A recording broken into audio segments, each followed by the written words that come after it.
Hi, welcome to the workshop again. Today I'm going to try and carve a pangolin, and if you don't know what a pangolin is, you should find out. And I'm going to try and carve it on this river rock. I picked it up out of my garden. It's one of hundreds I've picked up over the years. I've no idea where it came from.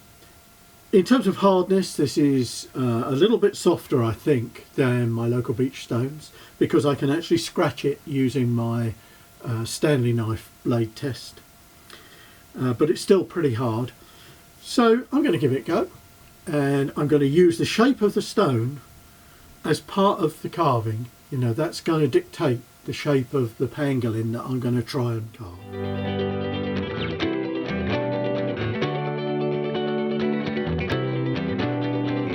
First job is to draw it on the stone, and I've printed off a lot of photographs of pangolins just to give me a guide, and I'm just going to try and draw it.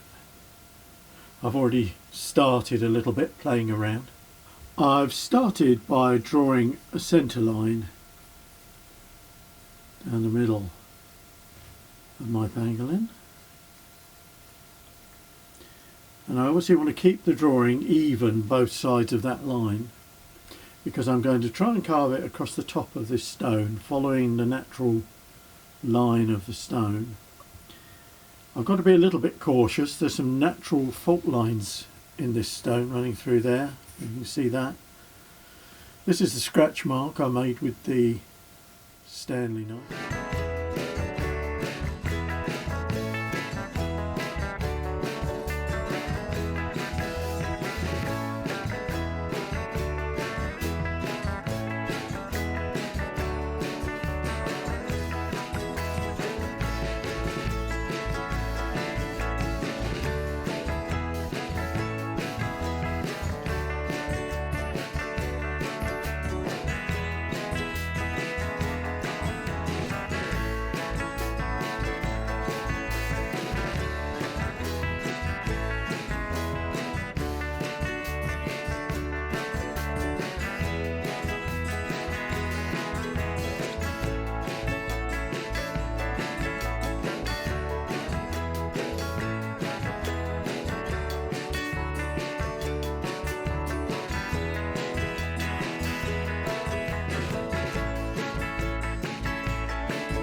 So there we are.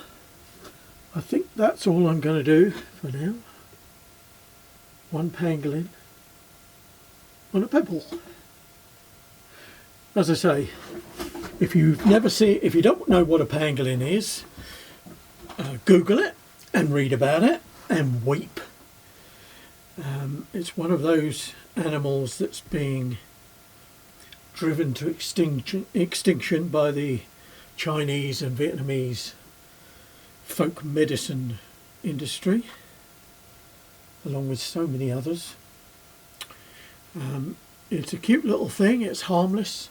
It looks like a reptile, but it is in fact a mammal.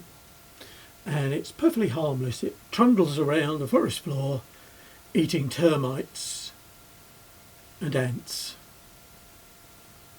And the Chinese like to eat them. And they think that the scales will cure everything from, I don't know, contravirus and having a small willy, from what I can gather. So, thank you for watching. I hope you enjoyed watching this, and I hope it inspires you to have a go at rock carving.